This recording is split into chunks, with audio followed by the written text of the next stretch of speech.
मीठी सहेली।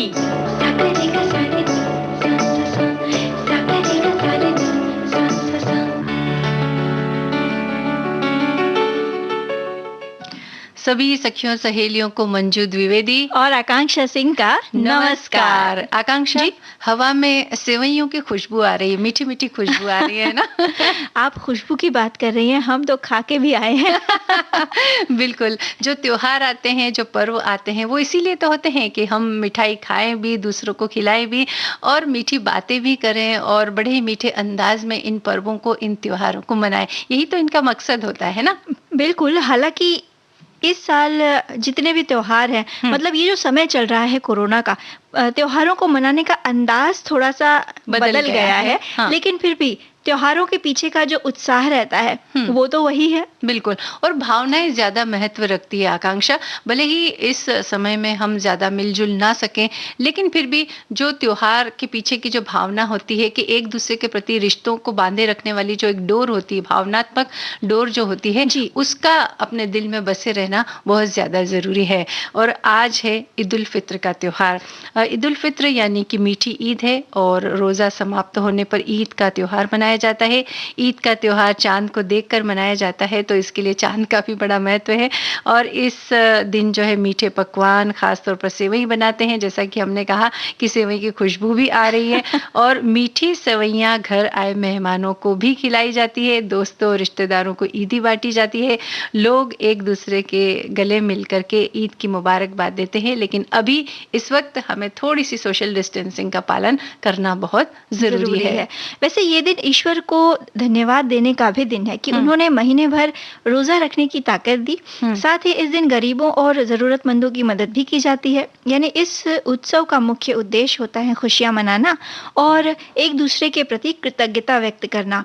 और इस बार तो कृतज्ञता व्यक्त हमें सिर्फ एक दूसरे के प्रति ही नहीं करनी है, हमें उन लोगों के प्रति भी कृतज्ञता व्यक्त करनी है जो इस महामारी के दौरान आगे बढ़कर सभी की मदद कर रहे हैं। खासकर जो हमारे डॉक्टर्स हैं, नर्सेस हैं, इसके अलावा और भी जो फ्रंट लाइनर्स हैं, उनके प्रति भी हमें अपनी कृतज्ञता व्यक्त करनी है। बिल्कुल, तो त्योहारों का एक मकसद ये भी होता है कि जो लोग इस त्योहार को मनाने में सक्षम नहीं हैं या फिर जो थोड़े से वंचित हैं किसी चीज से, तो उन्हें हम थोड़ी सहायता करके, उनकी मदद करके उन्हें भी आगे लाने का प्रयास करें। और जैसा कि हमने अभी बताया कि ये जो पर्व आया है, ये त्योहार आया है, ये जरूरतमंदों में बहुत चीजें बांटने का भी इसके अंदर एक उद्देश्य छिपा होता है। तो यही बात होती है त्योहारों के पीछे, मिलना मिलाना, खुशियां बांटना और जो है खुद भी खुश रहना और ज़रूरतमंदों की हमें मदद करना। तो ये सारी बातें एक सामाजिक व्यवस्था को अच्छी तरह से चलाए रखने के लिए बहुत आवश्यक होती है। तो हम विविध भारती परिवार की ओर से अपने सभी श्रोताओं को, सखियों को जो सुन रहे हैं, ईद उल फित्र की शुभकामनाएं देते हैं।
खुशी लेके आया चांद, ईद का मुझे मिल गया।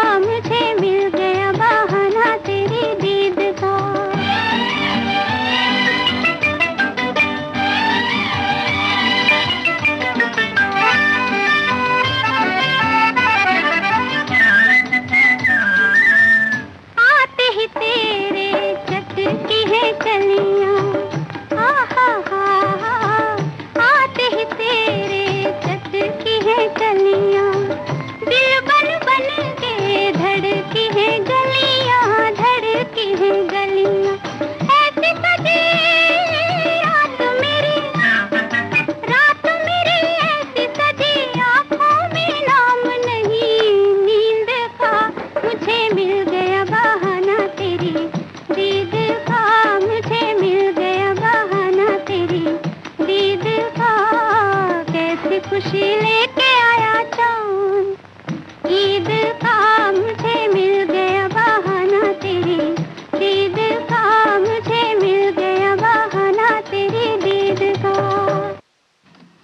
तो ये ईद का चांद सभी के जीवन में बहुत सारी खुशियां लेकर के आए और सभी सुखी रहें, संपन्न रहें, ऐसी हमारी कामना है, ऐसी हमारी शुभकामनाएं सभी के लिए। बिल्कुल। और ऐसा ही एक और आज पर्व है, वो है अक्षय तृतीया, है ना? जी। और अक्षय तृतीया का महत्व उसके नाम से ही स्पष्ट है कि अक्षय यानी जो कभी नष्ट ना हो या जो कभी क्षय ना हो जिसका, और इस दिन किया गया पुण्य अक्षय हो जाता है और माना जाता है कि ये दिन अपने साथ भाग्य और सफलता लाता है। और इस दिन को आखा तीज और नवान्न पर्व के नाम से भी जाना जाता है। कहते हैं कि ये दिन इतना शुभ होता है कि इस दिन कोई भी काम शुरू किया जा सकता है। इसके लिए किसी भी अलग से मुहूर्त देखने की जरूरत नहीं पड़ती है। बिल्कुल, जैसे नया घर खरीदना हो या किसी नए व्यवसाय की शुरुआत करनी हो, नया रिश्ता जोड़ना हो या शादी ब्याह करना हो, सभी काम इस दिन किए जा सकते हैं, वो भी बिना मुहूर्त देखे। और इस दिन के बारे में ये भी मान्यता है मंजू जी कि ये दिन विष्णु जी के 6वें अवतार परशुराम के जन्म दिवस के तौर पे भी मनाया जाता है। हाँ, तो यानी कि आज परशुराम जयंती भी है, तो इस दिन की भी हम सभी को शुभकामनाएं देते हैं। और जैसा कि तुमने कहा कि नया काम, तो और खास तौर पर इस दिन के शादियां बहुत होती, क्योंकि कोई भी मुहूर्त निकालने की जरूरत नहीं पड़ती है। अगर रिश्ता पक्का हो गया है, एक दूसरे के अगर दिल से हो गए हैं, तो जो सामाजिक मान्यता के तौर पर उसे इस दिन बिना पूछे या बिना मुहूर्त निकाले भी आप शादी का जो कार्यक्रम है वो कर सकते हैं। और इस दिन दान करने का अक्षय पुण्य फल प्राप्त होता है, ऐसी मान्यता है। देश के विभिन्न हिस्सों में ये दिन अलग अलग तरह से मनाया जाता है। मध्य भारत में अक्षय तृतीया पर बड़ी खूबसूरत सी परंपरा है जो बच्चों को अपनी संस्कृति से जोड़ती है। और वो परंपरा है कि इस दिन मिट्टी के गुड्डे गुड़िया को सजाकर इनका ब्याह रचाया जाता है और उसकी जो सारी परंपराएं हैं वो निभाई जाती है। तो एक तरीके से हम ये कह सकते हैं कि बच्चों को अपनी परंपराओं से जानकारी भी इससे मिल जाती है। जी, और इसी तरह से दक्षिण में इस दिन गणेश जी और लक्ष्मी जी की पूजा की जाती है। साथ ही साथ महाविष्णु की पूजा भी होती है और अन्न वस्त्र का दान किया जाता है। वैसे राजस्थान में अक्षय तृतीया पर बड़ी संख्या में शादी ब्याह होते हैं, जैसा आपने अभी बताया। बिल्कुल। और महाराष्ट्र में ये दिन हल्दी कुमकुम का दिन होता है। इस दिन महिलाएं एक दूसरे को आमंत्रित कर हल्दी कुमकुम लगाती है और मेवे, फल, नारियल, मिठाई, चूड़ियां और इसी तरह के कुछ उपहार भी दिए जाते हैं। और उड़ीसा में ये दिन धरती और पर्यावरण को समर्पित होता है। तो हम कह सकते हैं कि इस दिन का काफी महत्व है। वैसे तरीका कोई भी हो मनाने का, लेकिन बात फिर वहीं आ जाती है कि बस खुशियां बांटना है, खुश रहना है, एक दूसरे की मदद करना है, सहयोग करना है और मेल मिलाप की ये जो डोर है इसे हमें बांधे रखना है और सभी एक दूसरे का सहयोग करते रहें।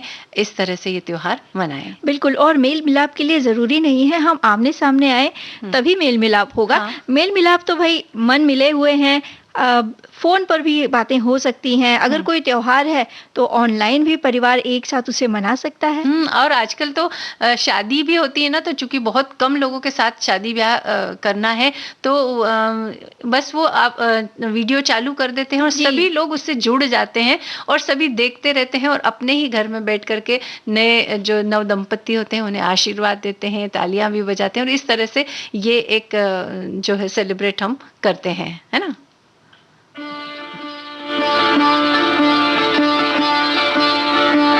प्रभु तेरो नाम जो ध्याए फल पाए, सुख लाए तेरो नाम। प्रभु तेरो नाम जो ध्याए फल पाए, सुख लाए तेरो नाम। तेरी दया हो जाए तो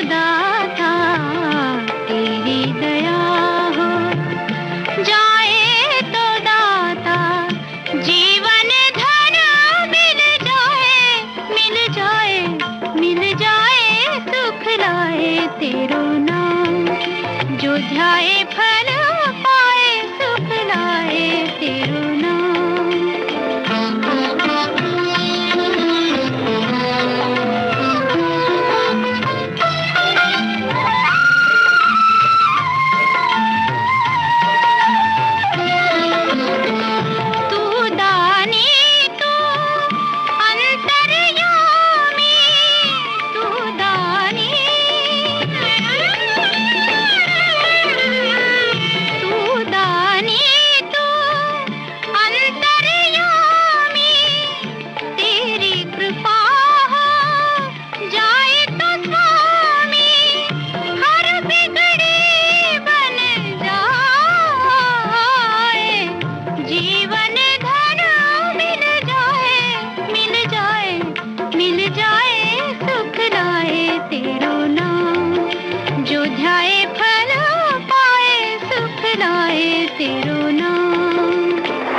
बड़ा खूबसूरत सा ये भजन। और वैसे भी ईश्वर का नाम, ईश्वर की भक्ति, हमेशा ही ये शब्द ऐसे होते हैं जो हमें सुख ही देते हैं, सुकून ही देते हैं और दिल को जो संतोष देते हैं उसका तो कोई मूल्य बिल्कुल एक होता ही नहीं है। आंतरिक शांति का अनुभव करवाते हैं। बिल्कुल।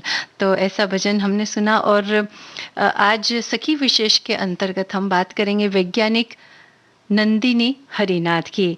नंदिनी हरिनाथ एक संयुक्त नासा इसरो उपग्रह के इसरो द्वारा मिशन प्रणाली के सिस्टम के सदस्य हैं और कई दशकों पहले टीवी की दुनिया के प्रसिद्ध अमेरिकी विज्ञान कथा मनोरंजन कार्यक्रम स्टार ट्रेक उनके लिए विज्ञान का पहला प्रदर्शन था। यानी कि जब ये उन्होंने टीवी के ऊपर देखा तब वो विज्ञान की तरफ उनका आकर्षण हुआ और उन्हें लगा कि ये मतलब कैसे हुआ, किस तरह से किया जाता है, विज्ञान की तरफ विज्ञान में उनकी रुचि उससे उत्पन्न हुई। वैसे इसरो की नौकरी उनकी पहली नौकरी थी और यहाँ काम करते हुए उन्हें कई साल हो चुके हैं। अपने कार्यकाल में उन्होंने 14 परियोजनाओं पर काम किया। इसमें मार्स ऑर्बिटर मिशन पर मिशन के डिजाइन की परियोजना प्रबंधक और उप ऑपरेशन संचालक के रूप में भी उन्होंने काम किया। और भारत के सफल मंगल अभियान से पहले मंगल ग्रह के लिए किए जाने वाले मिशन में सफलता की दर केवल 40% थी और भारत इसे पहली बार में, और वह भी बहुत कम लागत में, कम समय में पूरा करने वाला पहला देश है। नंदिनी एक ऐसे परिवार से आती हैं जहां पर सभी अध्यापक और इंजीनियर्स हैं और उनका झुकाव हमेशा से ही विज्ञान और प्रौद्योगिकी वाले विषयों के लिए रहा। नंदिनी हरिनाथ मार्स मिशन के साथ बतौर डिप्टी डायरेक्टर जुड़ी हुई हैं। उन्हें भौतिक विज्ञान से बेहद लगाव है। और इसीलिए तो वो जो है इसरो से जुड़ी और इतने उन्होंने अनुसंधान भी किए, इतना काम भी किया। और उन्होंने खुद ये बात बताई है कि मंगल अभियान से जुड़ना उनके लिए बड़ी बात थी और इस सफलता ने उन्हें बिल्कुल दूसरे स्तर पर ला खड़ा किया है। उन्हें इस उपलब्धि पर गर्व है और होना भी चाहिए और वो इससे अपने आप को सम्मानित भी महसूस करती हैं। लेकिन ये बहुत आसान काम नहीं था। शुरू में वहाँ वैज्ञानिकों ने रोजाना 10 घंटे तक काम किया और जब जैसे जैसे रॉकेट छोड़ने का समय नजदीक आता गया उनके ऊपर काम का बोझ भी बढ़ता गया और वे लगभग 12 से 14 घंटों तक काम करने लगे। और फिर अंत में तो ऐसी स्थिति भी आई कि वो घर भी नहीं जा पाते थे बल्कि वहीं रहते थे और थोड़ा बहुत वहीं खा पी करके फिर से वो अपने काम में लग जाते थे और कई दिन उन्हें सोने के लिए भी नहीं मिलता था। तो इस तरह से जो है उनकी कड़ी मेहनत का परिणाम था कि वो उपग्रह जो है अंतरिक्ष में छोड़ा जा सका। बिल्कुल, और ये जो कड़ी मेहनत होती है ना मंजू जी, इसका जो फल आता है वो हमेशा मीठा ही होता है। बिल्कुल, तो हर कड़ी मेहनत या फिर हर सफलता के पीछे ऐसी ही कड़ी मेहनत की एक कहानी होती है, और जब हम ऐसी कहानियों को पढ़ते हैं तो हमें भी इस बात की प्रेरणा मिलती है कि सफलताएं ऐसे बैठे बिठाए नहीं मिलती है, बल्कि उसके पीछे बहुत सारे काम होते हैं, बहुत सारी मेहनत होती है, और ये हम सभी के लिए अनिवार्य भी है। देखो वो चांद छुप के करता है क्या इशारे, देखो वो चांद छुप के करता है क्या इशारे, देखो शायद ये कह रहा है हम हो गए तुम्हारे, हो गए तुम्हारे, हम हो गए तुम्हारे, हो गए तुम्हारे, देखो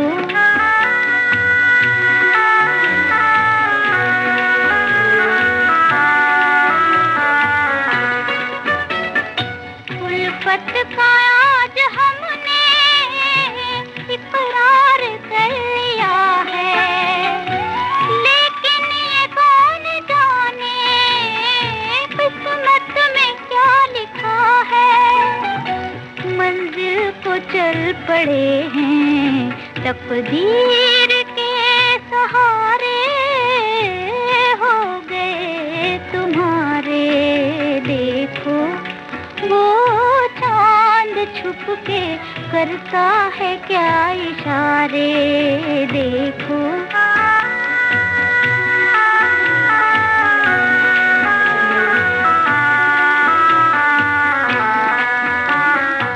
ऐसा न हो कि हमको रास्ते में छोड़ जाओ, जाकर कहीं किसी की दुनिया नहीं बसाओ, मझधार में रहे हम लग जाओ तुम किनारे, हो गए तुम्हारे, देखो वो चांद छुप के करता है क्या इशारे, देखो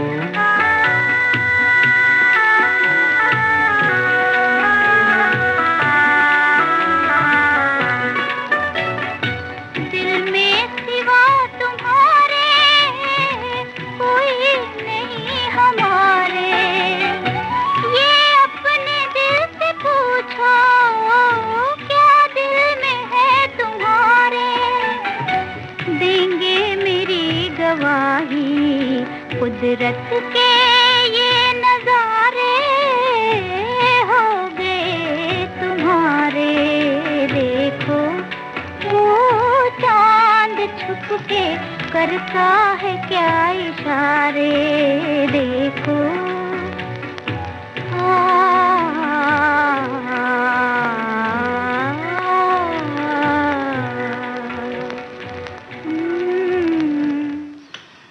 ये गाना जो है चाँद से संबंधित था, और आज के दिन वैसे भी चाँद का बहुत महत्व है, और जो हमने इसरो की बात करी तो चूँकि वो भी हम ब्रह्मांड की बात कर रहे थे, तो इस तरह से हमने चाँद का ये गाना शर्त फ़िल्म का जो है वो हमने सुना।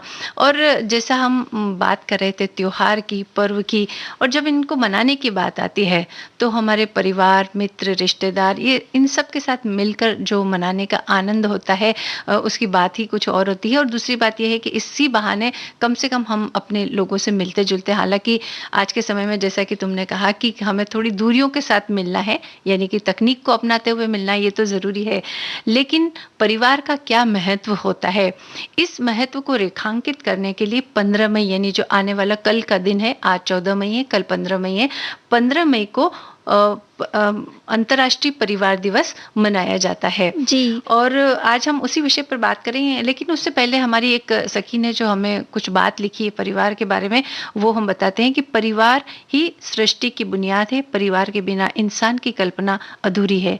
दुनिया फिलहाल जिस दौर से गुजर रही है, ऐसे में परिवार की अहमियत और भी बढ़ जाती है। 15 मई का दिन अंतर्राष्ट्रीय परिवार दिवस के रूप में मनाया जाता है।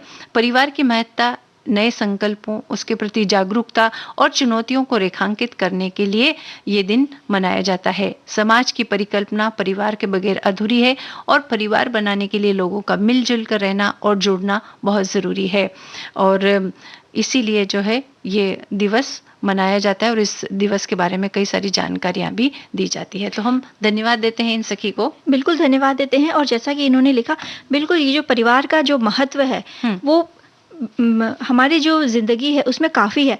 अब देखिए नहीं, जो परिवार शब्द है मंजू जी, ये अपने आप में पूरा है। जब हम परिवार की बात करते हैं तो हम किसी एक व्यक्ति की बात नहीं कर रहे होते हैं, हम उस परिवार से जुड़े हर उस व्यक्ति की बात कर रहे होते हैं। साथ ही साथ उस परिवार के क्या वैल्यूज हैं, यानी क्या संस्कार हैं, उनका क्या बिहेवियर है समाज में, उठना बैठना कैसा है। जब हम परिवार की बात करते हैं तो इस शब्द में वो सारी बातें आ जाती हैं और ये परिवार ही होता है।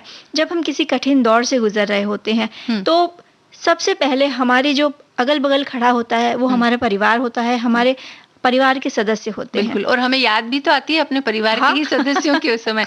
और जब हम परिवार ये शब्द ही बोलते हैं ना, तो हमारे मन में एक कल्पना जो है वो दौड़ जाती है और वो कल्पना क्या होती है कि एक भरा पूरा सा परिवार है जिसमें ताऊ ताई रहते हैं, चाचा चाची रहते हैं, दादा दादी रहते हैं और आजकल एक शब्द आ गया कजिन्स, लेकिन उस समय हम बोलते ताऊ जी के बच्चे हैं, हमारे चाचा जी के बच्चे हैं, वो सब एक भाई बहनों की तरह जो है साथ में रहते थे और लगभग 3 पीढ़ियां जो है साथ में एक ही परिवार में रहती थी, एक ही घर साझा करती थी, एक ही रसोई घर साझा होता था। तो वो एक परिवार की कल्पना अभी भी हमारे दिमाग में बनी हुई है और होनी भी चाहिए। हालांकि अब जो है समय में काफी बदलाव आ गया, इन तौर तरीकों में भी बदलाव आया, परिवार की जो एक कल्पना है उसमें भी थोड़ा बदलाव आया है। लोग शहरों की तरफ जा रहे हैं, चाहे पढ़ाई के लिए जा रहे हैं, चाहे नौकरी के लिए जा रहे हैं या उन्नति या तरक्की की बात भी कर लें। कई लोगों का ये कहना होता है भाई तरक्की तो शहरों में रहकर ही की जा सकती है, गाँव में रहकर नहीं की जा सकती, चाहे कारण कुछ भी हो। लेकिन बात यह है कि परिवार जो है अब विघटित हुए हैं, एक बड़े परिवार की अब हम कल्पना नहीं कर सकते हैं। अब ज्यादातर एकल परिवार ही रह गए हैं, लेकिन जब हम बड़े परिवार की वो जो बातें हैं अगर वो याद करें तो उससे बहुत सारी बातें जो है पीछे छूटती हुई भी हमें नजर आती है। एक तो ये कि जब भी परिवार के ऊपर किसी तरह की कोई समस्या आती थी तो परिवार में इतने सदस्य होते थे कि सब मिलजुल कर उस समस्या को चुटकी में सुलझा लेते थे, पता भी नहीं चलता था। चाहे वो आर्थिक स्थिति की बात हो, भले ही परिवार में इतने लोग हैं, एक ज्यादा कमा रहा है, एक कम कमा रहा है, लेकिन जब किसी एक के ऊपर संकट आता था तो सब मिलजुल कर उसका सामना करते थे। किसी की तबीयत खराब हुई तो सब मिलजुल कर उसका सामना कर लेते थे।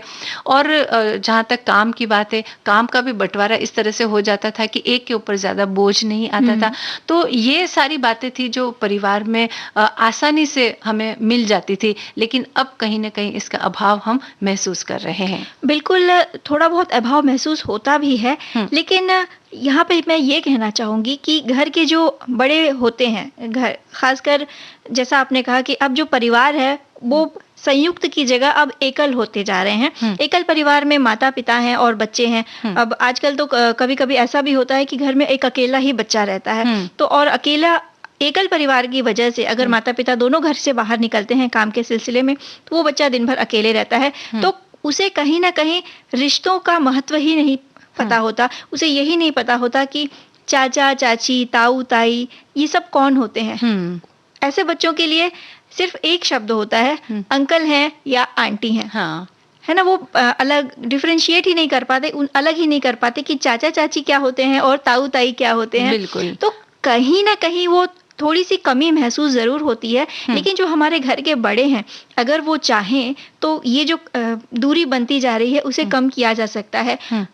समय थोड़ा सा कठिन है, हम रोज तो नहीं मिल सकते, लेकिन ये तो किया ही जा सकता है ना कि जैसे अगर बच्चों की छुट्टियां चल रही हैं गर्मी की या दिवाली वगैरह की, तो कोशिश करें कि ये जो पूरा परिवार है वो किसी एक जगह आकर 1 या 2 मिले। दिन के लिए इकट्ठा हो, समय बिल्कुल। बिताएं। अगर किसी दूसरे शहर में रहते हैं तो आप कम से कम 6 महीने में एक बार तो अपने परिवार के लोगों से मिल लें, और अगर एक ही शहर में आप रह रहे हैं तो आप कम से कम महीने या 15 दिन में एक बार उनसे मुलाकात कर सकते हैं, मिल सकते हैं, और नहीं तो कम से कम फ़ोन पर जो है बात करिए, क्योंकि क्या है, भावनात्मक जुड़ाव होना सबसे ज़्यादा बेहद ज़रूरी ज़रूरी है। है। भले ही आप शारीरिक तौर पर वहाँ जाकर के उनसे मिल ना सकते हों, लेकिन अगर आपकी भावनाएँ जुड़ी हुई हैं, तो ये जो भावना की डोर होती है ना, इसी डोर से ही पूरा परिवार बंधा होता है। इसलिए इस डोर को हमें टूटने नहीं देना है, क्योंकि बिल्कुल। परिवार का अपना एक महत्व होता है और इस महत्व को आप कम कर ही नहीं सकते हैं। जी। और जब बात, जैसा कि तुमने कहा कि बच्चे अब अकेले रह गए, लेकिन जब संयुक्त परिवार में बच्चे रहते थे तो दादा दादी जो है बच्चों को कहानियां सुनाते थे, और उन कहानियों में वो कहीं ना कहीं उस परिवार के समाज के जो संस्कार होते थे वो संस्कार उन बच्चों में सम्माहित कर देते थे, जिसकी अब बेहद कमी महसूस की जा रही है। और इसीलिए ये जो खाई है, ये जो दूरी है, इसको पाटने का काम एक तरह से जो वर्तमान है, यानी कि जो माता-पिता हैं, वो एक पुल का काम कर सकते हैं, जो भविष्य की पीढ़ी है उसको और जो पिछली पीढ़ी है। पिछली पीढ़ी को जोड़े रख सकते हैं। बिल्कुल, उन्हें महत्व बताएं, उनके पास ले जाएं, देखिए ये आपके दादा दादी हैं, ये ताऊ जी ताई जी हैं आपके, ये चाचा चाची हैं, ये हमारा परिवार है। और सबसे बड़ी बात ये है ना, आजकल जो चीज़ मैं कमी महसूस कर रही हूँ आकांक्षा, वो ये है कि बच्चों को चाहे हम बड़ों से मिलवाते भी हैं, लेकिन उन्हें हम संस्कार देना भूल गए हैं। बच्चे बड़ों से मिलते भी हैं तो हाय हेलो करते हैं, नमस्कार करते हैं, उन्हें ये नहीं पता कि दादा दादी जो है हमारी पिछली पीढ़ी है, उनकी वजह से ही ये परिवार बना है, उनकी वजह से ही परिवार आगे बढ़ा है। तो उन्हें किस तरह से हमें सादर प्रणाम करना चाहिए, उनका सम्मान करना चाहिए, उनके विचारों को जानने की कोशिश करनी चाहिए, और न सिर्फ जाने बल्कि उनके विचारों का सम्मान करने की कोशिश करनी चाहिए। और कई जगहों पर जो है उन्हें वो वृद्ध हो जाते हैं तो उन्हें मदद की आवश्यकता होती है। तो आजकल की पीढ़ी में हम ये भी देख रहे हैं कि मदद करने वाला एक जो कंसेप्ट है वो कहीं ना कहीं नदारद नजर आता है। तो आपके बड़े बुजुर्गों से कि आप किस तरह से मदद कर सकते हैं, किससे उनकी हेल्प करें, और इसी छोटी छोटी बातों की वजह से किस तरह से जुड़ाव बढ़ता चला जाता है, ये बच्चों को समझाने की बहुत ज्यादा आवश्यकता है। बिल्कुल, और इसीलिए जागरूकता फैलाने के लिए ही ये जो अंतर्राष्ट्रीय परिवार दिवस है 15 मई को ये मनाया जाता है। बिल्कुल। अब हम कुछ और बातें करेंगे, लेकिन उससे पहले एक गीत सुन लेते हैं।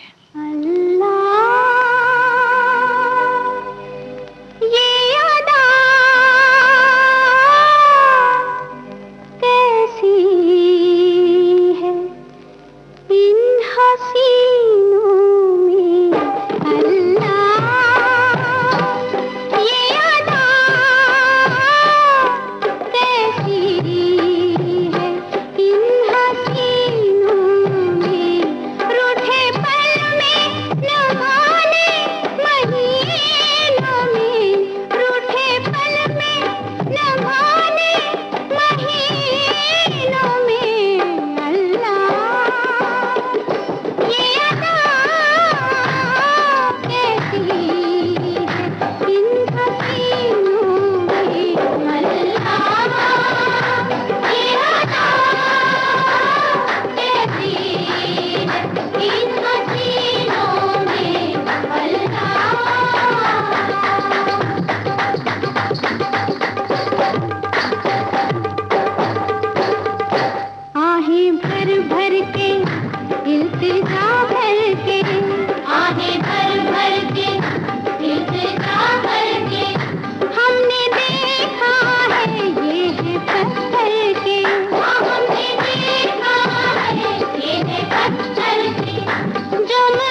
सितारों की, चमक आँखों में ऐसे तारों की, छाँव मुखड़े पे है बहारों की, छाँव मुखड़े पे है बहारों की, बस दिल ही, बस दिल ही, बस दिल ही नहीं के सीनों में, बस दिल ही नहीं के सीनों में।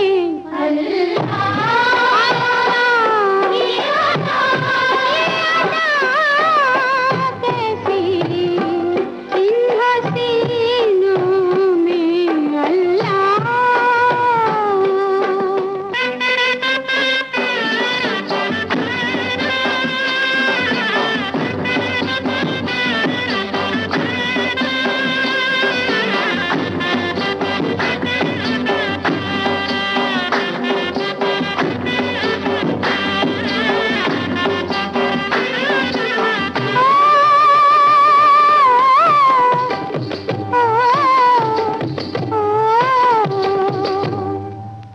चाहत में चीज क्या है, चाहत में चीज क्या है, ये रंग ये जवानी, उन पर लुटाने वाले हो, उन पर लुटाने वाले लुटाए बैठे हैं जिंदगानी है।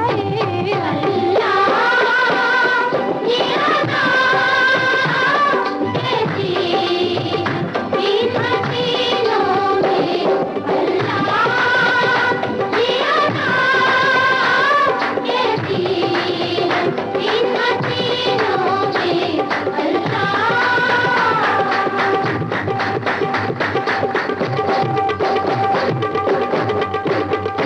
चाहे राजी वो न रहे फिर भी, चाहे राजी वो न रहे फिर भी, सारी महफिल में वो तो है फिर भी, सारी महफिल में वो तो है फिर भी, खूबसूरत है, खूबसूरत हजारों हसीनों में, खूबसूरत हजारों हसीनों में। अल्लाह ये अदा कैसी है इन हसीनों में। अल्लाह ये अदा कैसी है इन हसीनों में। अल्लाह ये अदा कैसी है इन हसीनों में, रूठे पल में न माने महीनों में, महीनों में। अल्लाह ये अदा कैसी है इन हसीनों में। अल्लाह गाना हमने सुना और जहाँ तक अदाओं की बात है तो वही हमारी अदाएं कुछ ऐसी होनी चाहिए कि दूसरे को जो है उससे कुछ संतुष्टि हो, लुभा सके, अब परेशानी ना हो किसी को, बस ऐसी बिल्कुल, अदाएं हो बिल्कुल। हमारी। और देखो गर्मी जो है अब धीरे धीरे बढ़ती जा रही है, क्योंकि मई का महीना है तो गर्मी होना तो स्वाभाविक सी बात है। और जब गर्मी इतनी बढ़ जाती है तो हमें ठंडी ठंडी चीजें खाने का बड़ा मन होता है। हाँ, आपने ठंडी ठंडी चीजों की बात की और मुझे याद आ गए स्कूल वाले वो दिन। हाँ, कौन अच्छा, से दिन? जब चुस्की खाते थे। हाँ, जब हम स्कूल से लौटते थे हाँ। और रास्ते में जब ठेला पड़ता था तो वहां से कहते ना बिना नागा किए कलर रंग बिरंगी चुस्की हम लेते थे और खा लेते थे। हाँ, और जब अपनी खत्म, अभी माफ करूंगी आपको रोकने के लिए, सबसे मजेदार बात ये थी कि अपने से ज्यादा दूसरे की चुस्की पे ध्यान रहता था कि उसका कलर कौन सा है। हाँ, रंगों का बड़ा महत्व होता था और जो बनाने वाला होता है उसको हम अपनी चॉइस के रंग बताते थे कि भाई इसमें लाल और पीला रंग डालना है, इसमें हरा रंग डालना है और इसमें केवल केसरिया और नीला रंग मतलब वो रंगों का जो एक मिश्रण होता था ना, वो उसकी खूबसूरती को और बढ़ा देता था और इस वजह से खाने का और भी ज्यादा मन होता था। तो मंजू जी, क्या वो चुस्की वाले दिन वापस लौट सकते हैं? बिल्कुल लौट सकते हैं, अगर हम घर में बनाएं, घर में बैठ करके खाएं और उन दिनों को याद करेंगे तो हम मानसिक रूप से वहां पहुंच जाएंगे और हाथ में चुस्की तो होगी ही। और घर की बनी हुई जो चुस्की रहती है वो सेहत के लिए भी ठीक होती है कि जो केमिकल वाले जो अगर रंग हैं तो उनसे हमारा बचाव हो जाता है। प्राकृतिक चीजों से जो रंग बनते हैं उन चीजों को मिला करके हम घर पर ही थोड़ी सी अगर चुस्की बना ले तो खाने का आनंद भी ले सकते हैं। साफ सफाई का भी पूरा ध्यान रहता है और जो है इस गर्मी से हमें थोड़ी सी राहत भी गले को मिल जाती है उस समय। तो आज सबसे पहले हम आपको पुदीना चुस्की जो है वो मिंटी कूलर चुस्की वो हम बनाना बताते हैं। उसके लिए हमें क्या चाहिए, बर्फ कुटी हुई चाहिए हमें, जितनी 1 2 3 जितनी भी आपको बनानी उस हिसाब से आपको कुटी हुई बर्फ चाहिए। और खस का शरबत 3-4 बड़े चम्मच वो चाहिए।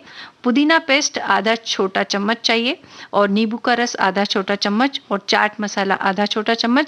और इसके साथ चुस्की बनाने के लिए जो डंडियां होती है जिनसे पकड़ करके हम चूसते हैं चुस्कियों को, वो डंडियां हमें थोड़ी सी चाहिए जितनी आप बनानी हो। अब बनाए कैसे ये भी हम बता देते हैं कि सबसे पहले तो आपको खस के जो शरबत है उसमें पुदीना पेस्ट और नींबू का रस मिला करके एक अच्छा सा मिश्रण उसका घोल करके बना लें।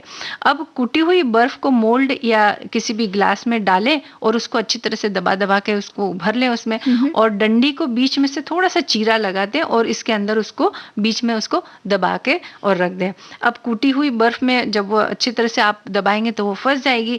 उसके बाद पूरी तरह सेट हो चुकी चुस्की को अब आप सर्विंग प्लेट में रखें, उसको केवल बर्फ वाली जो चुस्की उसको निकाल करके रखें।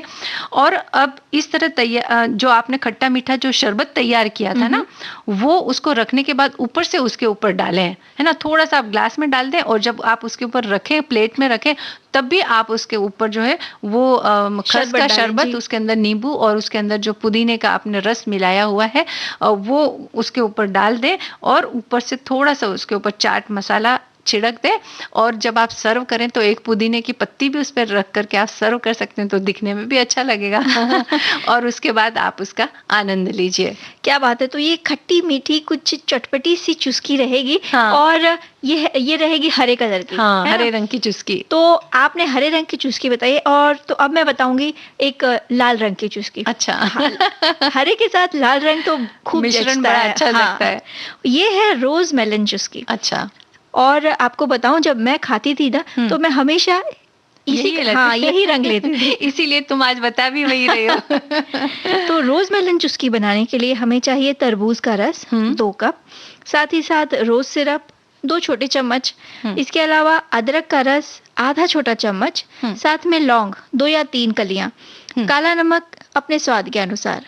अब इसे बनाना कुछ यूं है कि तरबूज का जो रस है उसमें अदरक का रस, रोज सिरप और जो लौंग लिया था हमने उसे दरदरा करके मिला लें। ये जो मिश्रण है इसे आप मनचाहे आकार वाले चुस्की के सांचे में डालकर, यानी जो कुल्फी का सांचा आता है उसमें डालकर फ्रीजर में रख दें। आधा सेट होने पर, जब ये लगभग आधा जम जाए तो इसके बीच में कुल्फी वाली जो डंडियां आती हैं उनको फंसाएं और पूरा सेट कर लें। और जब ये पूरी तरह जम जाए तो इसे सांचे से निकाल कर जब आप प्लेट में सर्व करेंगी, तब सर्व करते समय इसके ऊपर आप हल्का सा काला नमक बुरक सकती हैं। साथ ही साथ अगर आप जरूरत समझें तो वो जो रोज सिरप है उसका एक लेयर या एक लकीर जैसा खींच सकती हैं या अपने मनचाहे तरीके से उसे सजा सकती हैं। हाँ बिल्कुल, वो जो सजावट होती है वो तो हमारे मन के ऊपर निर्भर करती है और आपके अंदर कितनी जो है क्षमता है कुछ अच्छा करने की, वो क्षमता भी आप उसके अंदर दिखा सकती हैं, है ना। तो ये तरबूज का रस वाली जो ये चुस्की है तो आपको अंदर तक ये ठंडक देगी। और अगर आप ज्यादा ही कुछ क्रिएटिव करना चाह रही हैं तो आपने रोज मेलन चुस्की के साथ साथ अगर पुदीना वाली चुस्की बनाई है जो अभी आपने बताई, जी इन दोनों का रस अगर सजावट में इस्तेमाल करेंगे तो कलर क्या बात है। और दोनों का आधा-आधा रस मिला करके जो कलर कॉम्बिनेशन एक बहुत अच्छा सुंदर सा बनेगा, जी। दोनों को मिला करके तो आधा आपको जो टेस्ट आएगा वो जो है तरबूज वाली चुस्की का आएगा और थोड़ा-सा जो है वो खस और पुदीने से जो बनाई है उसका टेस्ट आएगा। वाह! क्या बात है। तो ये आप ज़रूर बनाइए और हमें बताइए कि आपको ये चुस्की कैसी लगी। और फिलहाल हम जो है आपको एक गाना सुनवाते हैं, तो गाने की चुस्कियाँ भी लेना ज़रूरी है। बिल्कुल। नटखट तारो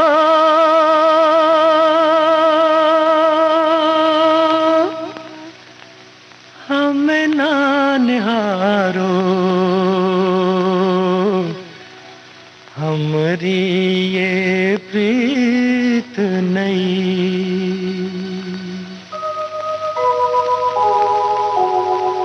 चांद सा मुखड़ा क्यों शर्माया, चांद सा मुखड़ा क्यों शर्माया, आँख मिली और दिल घबराया, चांद सा मुखड़ा क्यों शर्माया, आँख मिली और दिल घबराया, चांद सा मुखड़ा क्यों शर्माया।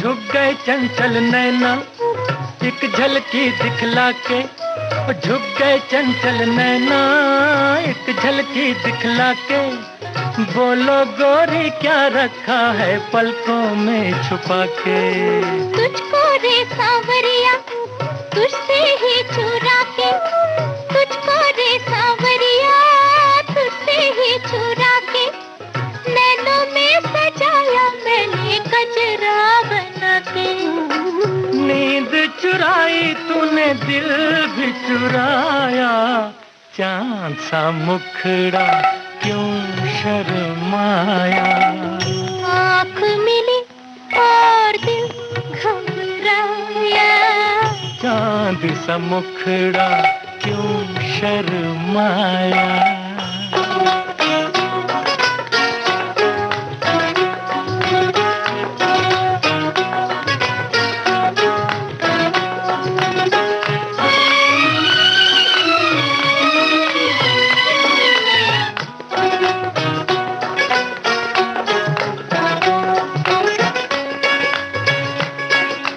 ये भीगे नजारे करते हैं इशारे, ये भीगे नजारे करते हैं इशारे, मिलने की ये रुत है गोरी दिन है हमारे, सुन लो पिया प्यारे क्या कहते हैं तारे, सुन लो पिया प्यारे क्या कहते हैं तारे, हमने तो बिछड़ते देखे कितनों के प्यारे, कभी ना अलग हुई काया से छाया, चांद सा मुखड़ा क्यों शर्माया, चांद सा मुखड़ा।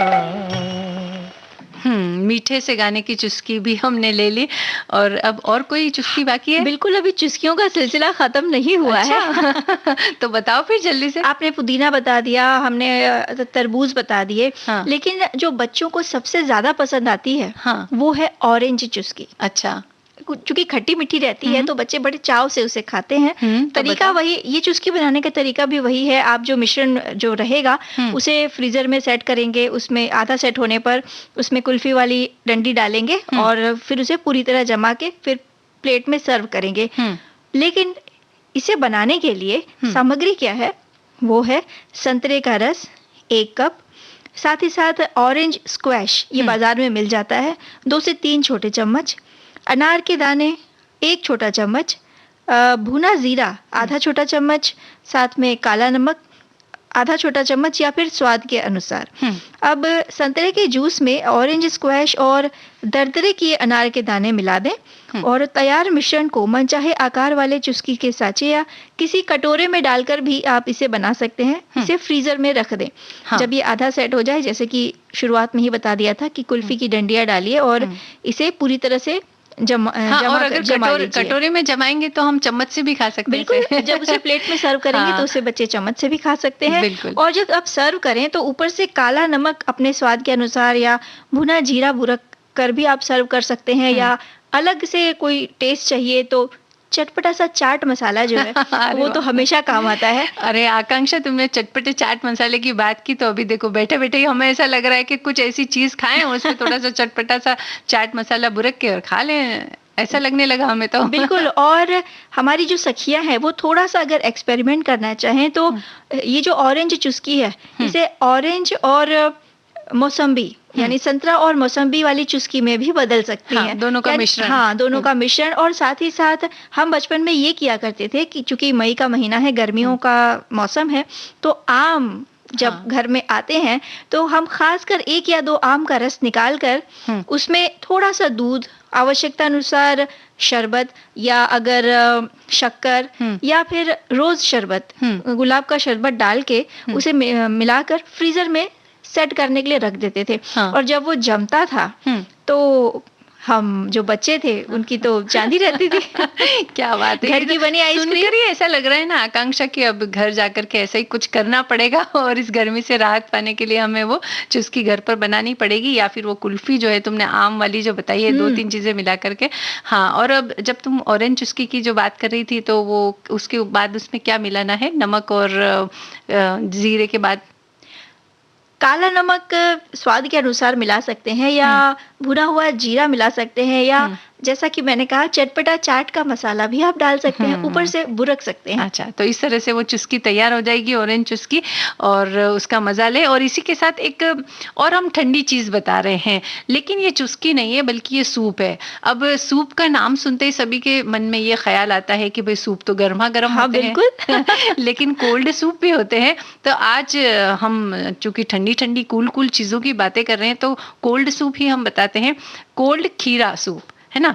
अब इसके लिए सामग्री क्या चाहिए? 250 ग्राम आपको खीरा चाहिए और 2 कप ताज़ा दही चाहिए, 1 चम्मच अदरक हरी मिर्ची का पेस्ट चाहिए और नमक स्वाद के हिसाब से लीजिए, आधा चम्मच पिसी हुई काली मिर्च लीजिए और 1 चम्मच जो है वो नींबू का रस चाहिए और कुछ पुदीने की पत्तियां। इन चीज़ों की हमें ज़रूरत है जी। अब विधि जो है वो हम बताते हैं कैसे बनाना है। कि सबसे पहले तो आप खीरा जो होता है उसे छीलकर बड़े टुकड़ों में काट लें। अब इसमें दही, अदरक, हरी मिर्च का पेस्ट, नमक, पीसी काली मिर्च और कटा हुआ खीरा मिलाकर मिक्सर में आप उसे अच्छी तरह से ब्लेंड कर लें। अब इसमें 1 कप पानी और नींबू का रस मिलाकर एक बार फिर से अच्छी तरह से ब्लेंड कर लें। अब इसे फ्रिज में रखकर थोड़ा सा ठंडा कर लें। अब तैयार सूप को सूप बाउल्स में डालें और हर बाउल में थोड़ा सा कुटा हुआ बर्फ डाल दें और पुदीने की पत्तियों से सजाकर कोल्ड खीरा सूप आप खुद भी पिएं और अपने घर के लोगों को पिलाएं, मेहमानों को पिलाएं, किसी को भी पिला सकते हैं। क्या बात है। और गर्मियों में जो खीरा होता है मंजू जी, वो तो अपने आप में संजीवनी का काम करता है। बिल्कुल, पोषण के दृष्टिकोण से अगर देखें तो खीरे का बड़ा महत्व होता है। उसमें बहुत सारा पानी होता है, मिनरल्स होते हैं, तो गर्मी के दिनों में इनकी हमें बहुत आवश्यकता होती है। तो जब आप ये कोल्ड खीरा सूप पिएंगे तो पानी की पूर्ति भी होगी और खीरे की जो एक अलग तरह की ठंडक होती है, इसीलिए हम उस खीरे के टुकड़े करके आंखों पर भी रखते हैं ठंडक पाने के लिए उसको, है ना, ककड़ी के। तो वो भी एक जो है ठंडक आपको पहुंचाएंगे, तो इस लिहाज से भी ये ठीक है। तो इस तरह से आप कोल्ड सूप बना करके पी सकते हैं। और फिलहाल हम ये कर सकते हैं कि एक गीत सुन सकते हैं। हाँ,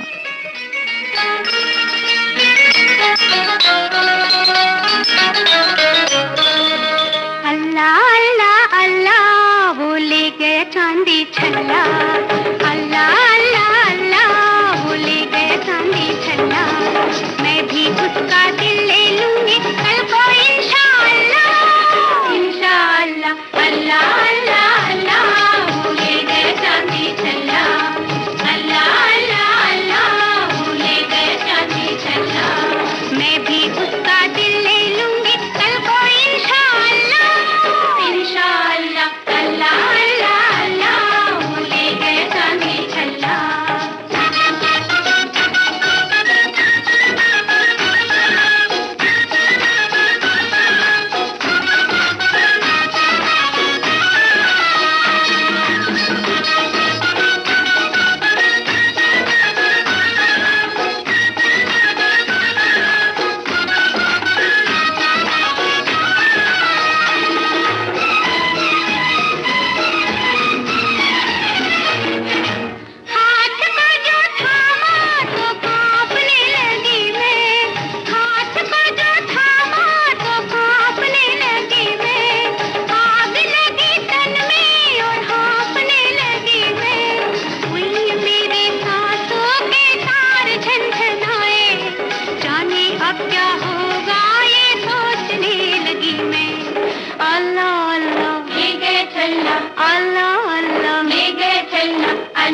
गीत हमने सुन लिया और हमारी बहुत सारी सखियों ने बहुत सारी बातें लिख कर के भेजी हैं और उनमें एक सखी ने हमें ये लिखा है कि ये जो पर्व, ये त्योहार हम उल्लास से नहीं मना पा रहे हैं जैसे कि पहले हम मनाया करते थे। बहुत से ऐसे परिवार हैं जिन्होंने इस कोरोना काल में अपनों को खोया है। हम एक दूसरे से मिल नहीं सकते, कभी सपने में भी सोचा नहीं होगा किसी ने, जब विज्ञान ने आज सब कुछ संभव कर लेने के बाद भी ऐसे दिन आएंगे। आज हम सभी को सावधानी रखने की ज़्यादा ज़रूरत है। अगर हवाएं मौसम का रुख बदल सकती हैं तो दुआएं मुसीबत के पल बदल सकती है। आप सभी अपने घर में रह करके त्योहार या पर्व मनाएं। जी, क्या बात है। इनको हम धन्यवाद देते हैं। और जब हम परिवार की बात कर रहे थे तो हमारे एक श्रोता लिखते हैं कि ये जो विविध भारती है ये भी हमारा विशाल परिवार ही है जिससे हमें सूनापन या अकेलापन नहीं लगता। तो विविध भारती आवाज की तरंगों के साथ दिन हो या रात हमें एक दूसरे से जोड़े रखती है। तो बहुत धन्यवाद इन्हें। और हमारी एक सखी ने लिखा है कि अक्षय तृतीया पर आज हमारे घरों में पितरों के नाम से मटके की पूजा कर उसमें पानी भरकर और अनाज का सीधा देने यानी कि सीधा देना यानी कि दान देने की परंपरा है। और छत्तीसगढ़ में भी जब छोटी थी तो हम लोग गुड्डा गुड़िया की शादी बड़े धूमधाम से करते थे, लेकिन अब तो बहुत कम स्थानों पर ये दिखाई देता है, लेकिन ये परंपरा आज भी वहां पर जीवित है। तो हम इन सखी को भी धन्यवाद देते हैं, है ना। और इसके अलावा एक और जो है हमारी सखी ने ये भी लिखा है कि वैसे तो आमतौर पे अक्षय तृतीया में कोई भी शुभ काम बिना मुहूर्त देखे शुभारंभ किया जाता है और गहने या सोना भी खरीदा जाता है, पर आज के इस महामारी के माहौल में तंदुरुस्ती ही हमारा सबसे पहला गहना है और सेहतमंद रहने के लिए घर पर ही रहना है। और कल जो है अंतर्राष्ट्रीय परिवार दिवस है। आज इस माहौल में सभी अपने परिवार के साथ रहें, मतलब कोरोना महामारी के चलते हमें सभी के साथ रहना है, अपने परिवार के साथ रहना है और ईश्वर से प्रार्थना है कि सभी जल्द से जल्द ठीक हो। बिल्कुल, हमें घर में रहना है और अपने परिवार के सदस्यों के साथ मिलजुल कर रहना है। एक हमारी सखी लिखती है कि परिवार ही हमको संस्कार, रिश्तों का महत्व, मर्यादा और आपसी स्नेह सिखाता है। और इन बीते समय में तो मतलब ये जो समय चल रहा है इसमें सभी को परिवार की आवश्यकता से भली भांति परिचित करा दिया है। मिलजुल कर रहना सभी से आज जो हमारी युवा पीढ़ी है वो जो आजादी चाहती थी कुछ समय से पहले, आज वे भी इस कठिन दौर में सभी बड़ों छोटों का साथ चाहती है, यानी अपने परिवार का साथ चाहती है। तो कहीं न कहीं हुआ ये है कि वे अपनी संस्कृति की तरफ फिर लौट रहे हैं। बिल्कुल। और हमारे एक श्रोता ने ये भी लिखा है कि अंतर्राष्ट्रीय परिवार दिवस की बधाई। और हमारी संस्कृति के अनुसार हम समस्त विश्व को ही अपना परिवार मानते हैं, यानी कि वसुधैव कुटुंबकम की हमारी संस्कृति रही है। तो इस तरह से परिवार का हमारे जीवन में बड़ा महत्व होता है। और इस तरह से हमारे बहुत सारे श्रोताओं ने हमें ईद की शुभकामनाएं दी है, अक्षय तृतीया की शुभकामनाएं दी है, परशुराम जयंती की शुभकामनाएं दी थी। हम सभी को हमारी ओर से भी शुभकामनाएं देते हैं, बधाई देते हैं और बहुत बहुत आपको धन्यवाद भी देते हैं। और अब घड़ी ने हमें ये इशारा किया है कि भाई हमें कार्यक्रम को अब यहीं समेटना होगा। तो अब आज का कार्यक्रम समाप्त करने की इजाजत दीजिए। आप सभी को मंजू द्विवेदी और आकांक्षा सिंह का नमस्कार।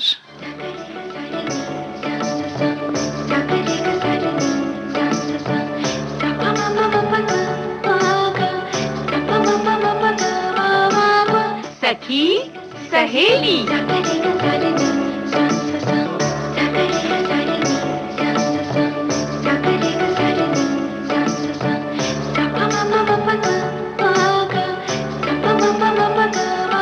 सखी सहेली।